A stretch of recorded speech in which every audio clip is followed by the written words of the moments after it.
거네. 우리 딸은 되게 저를 고마워하죠. 그리고 그 아파트 같은 경우는 시세가 오르지 올랐죠. 않았을까라고 그리고 생각도 들어요. 지금은 세입자가 한번 바뀌어가지고 이제 월세를 조금 받고 월세 30만 원을 반전세로 월세 70만 원이니까 좀 부담스러워 하더라고요. 그래서 2억 3천에 월세 30만 원을 해가지고 또 다시 재계약을 지금 2년 살다가 다시 자동 연장이 됐어요. 그래서 30만 원 하고 여기 45만 원 하고 이제 우리 딸이 이제 5천만 원에 대해서 75만 원을 지금 받고 있는 훌륭하네요. 거죠. 네. 엄마의 가장 지혜로운 그렇죠. 선물이 아니었을까라고 생각이 들어요. 5천만 원을 딸랑 주는 것보다는 집으로 바꿔서 월세 현금 흐름을 네. 만들어주는 엄마는 흔치 않죠. 대한민국에.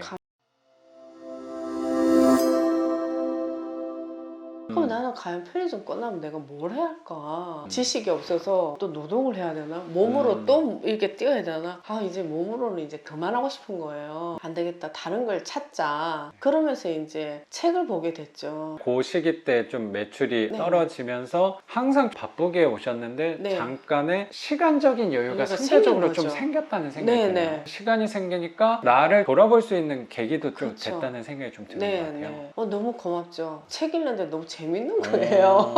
막 손님 오는 게 더 귀찮은 거예요. 또 선생님 가끔 맞아. 전화하고 했을 때 전화하면서도 바코드 찍고 이게 네, 소리가 네, 종종 네. 들렸던 게 기억이 나서. 이제 경매를 알게 된 거예요. 그 이전에는 부동산에 대해서는 관심이 없었던 거예요. 아까 말씀하셨듯이 내가 그 돈을 굳이 뭐하러 깔고 앉아있어? 난 차라리 사업에 넣는 게 네. 조금 더 나한테는 유리해. 그럼 그 전까지는 거주하는 집밖에 없었던 거예요. 예, 그것도 산 밑에 있었어요. 왜 거기다 돈을 많이 한빛이 조금 저렴하니까 저렴하니까. 네네네. 눈 오면 말버스 못 올라가. 왜 굳이 그쵸, 예. 굳이. 그것도 뭐 비싼 돈을 내나 그쵸. 깔고 있나. 대출에 대해서는 저는 몰랐으니까. 네. 대출도 없이. 네, 대출 없이 그냥 생짜로 그냥. 그렇게 주거에 대한 걱정이나 그거 없어요. 없었을 거라고 생각해요. 네네. 책을 이제 보다 보니까 이제 경매가 보이는 거예요. 4년 전쯤에. 네. 그래서 이제 학원을 두드렸는데 학원에 아시잖아요, 선생님. 모일 수가 없잖아요. 이제 한번 강의를 듣고 나니까 이제 임장 코스도 있었어요. 임장도 이제 갔다가 부천을 갔어요. 인천 부천. 그럼 저는 인천 부천만 보는 거예요. 서울을 볼 줄을 모르는 거예요, 선생님. 너무 단순했죠. 그렇게 넓어지는 거라고 생각도 들어요. 네. 학원에서 인천 부천 하니까 거기를 네. 해야겠다. 학원도 서울이었어요, 선생님. 근데 임장을 걸로 가니까 저도 당연히 이제 그쪽으로. 그때 네. 생각했던 거는 월세 쪽으로 한 거예요? 아니면 시세 차익을 투자해야겠다라고 생각한 거예요? 그때는 시세 차익 월세 생각을 못했어요, 선생님. 그냥 부동산 투자? 네네. 전혀 그거에 대해서도 이해도 못했어요. 그 제가 조금 한 템포를 넣는 것 같아요. 그 제 스스로 그걸 알게 됐어요. 그래, 하나라도 낙찰 받아보고 그 다음에 그냥 낙찰 받고 나니 공부하자. 그거 나는 좋은 태도라고 생각해요. 네. 그게 가장 좋은 배움이라고 생각하고요. 내가 어떻게 되든 낙찰을 한번 받아보자. 큰딸을 꼬신 거예요. 딱 30살 되면 결혼을 하든 안 하든 너희들 앞으로 5천만 원씩 주겠다. 그때는 보따리 사고 나가라. 둘째 딸이 결혼을 먼저 하게 된 거예요. 아파트를 구입을 해야 되겠다. 그래서 제가 그쪽으로 5천만 원을 줬어요. 이제 경매를 하자 이러려고 했는데 제가 실력이 그때는 안 돼가지고 우리 딸도 저를 아직 못 믿었고 경매가 엄마가 할 수 있다 생각을 못 한 거죠. 우리 큰딸은 엄마가 이 돈으로 경매를 해서 너한테 낙찰을 받게 해서 해주겠다. 큰딸을 한 6개월을 부천을 데리고 일주일에 2번씩 임장을 갔어요. 부동산을 이제 가다 보니까 뭐 13층 저쪽에 화장실만 수리됐고 뭐 경매로 나왔대 막 이렇게 들리는 거예요. 부동산 다니다 보니까. 네네. 노얄동 노얄층만 알았어요, 선생님.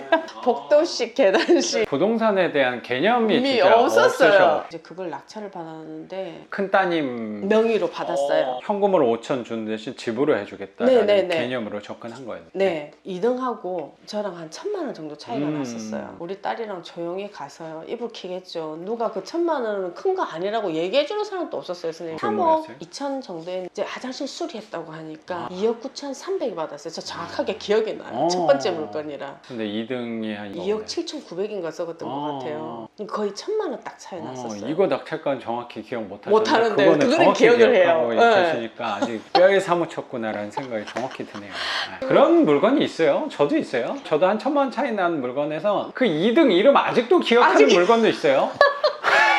그 막 제보가 높게 받았다고. 거의 네. 3억짜리에서 1,000만 원이면은 별로 차이 난 게 아니긴 한데 네. 10%도 안 난 거잖아요. 명도를 하러 갔는데 막 높게 받았다고 나보고 막 뭐라 그러는 거예요. 이자 비용 달라는 대로 다 드리고 싱크대 막 다 부숴놨는데도 아는 게 없으니까 명도까지 해서 너무 감사하다.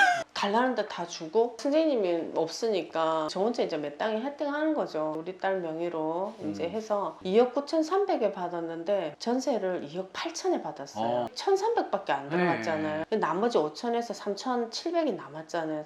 또 부천에 빌라를 부천역 근처에 있는 빌라를 딸 그래도 명의로. 따님께서 명의하는 했죠. 거에 대해서 협조적이었다는 생각도. 자기 거니까 9,300에 받았대요.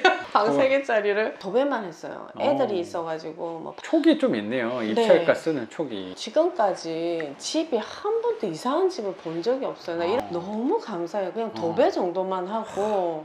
둘 다 그랬잖아요. 또 지금 이것도 생각해보니까. 그렇고요. 앞으로도 그럴 것 같은 느낌이 되게 들어요. 감사합니다, 선생님. 그 빌라 해서 우리 딸이 지금 월세를 이제 45만 원 받고 있고 이제 5천을 정말 알뜰하게 썼죠. 두 채에다가. 선생님이 따님에 대한 약간의 짐도 덜을 수 있다는 생각도 들어요. 네, 지금 우리 이 딸한테 좀 해줘야지 그쵸. 하는 부분을. 우리 딸은 되게 저를 고마워하죠. 그리고 그 아파트 같은 경우는 시세가 오르지 오르죠. 않았을 거라고 그리고 생각도 들어요. 지금은 세입자가 한번 바뀌어가지고 이제 월세를 조금 갖고 월세 30만 원을 반전세로 월세 70만 원이니까 좀 부담스러워 하더라고요. 그래서 2억 3천에 월세 30만 원을 해가지고 또 다시 재계약을 지금 2년 살다가 다시 자동 연장이 됐어요. 그래서 30만 원하고 여기 45만 원하고 이제 우리 딸이 이제 5천만 원에 대해서 75만 원을 지금 받고 있는 훌륭하네요. 거죠. 네. 엄마의 가장 지혜로운 그렇죠. 선물이 아니었을까라고 생각이 들어요. 지금 5천만 원을 딸랑 주는 것보다는 집으로 바꿔서 월세 현금 흐름을 네. 만들어주는 엄마는 흔치 않죠. 대한민국에. 감사하게 생각하고 간접적으로 또 맛을 본 거네, 선생님도. 그렇죠. 이게 되네. 제가 이제 그래서 공부를 하게 된 거죠. 그때서야 하고 그 전까지는 내 사업에 자신이 있다 보니까 코로나 계기로 해서 삶에 시간이 생겼을 때 돌아보니까 내가 지금은 괜찮은데 5년, 그렇죠. 10년 이후에도 계속 지속을 할 수 있을까 해서 약간의 두려움이 생겼는데 마침 그때 따님 월세를 만들다 보니까 대박이었죠. 괜찮겠네. 네. 전 두 개 다 대출을 안 받았잖아요. 보증금 받고 이렇게 네네네. 하다 보니까 한 바퀴만 돌려줘서 지금 모은 돈하고 이렇게 끝난 거죠. 대출 없이 이제 가는 거죠. 둘 다. 야, 이건 노동보다 괜찮은데 하고 그때부터 이제 머리에 이제 스쳐 지나가는데 경매집만 봐도 선생님 옛날에 연애할 때도 흥분을 안 했는데 경매집만 보면 다 돈으로 보이는 거예요. 그게.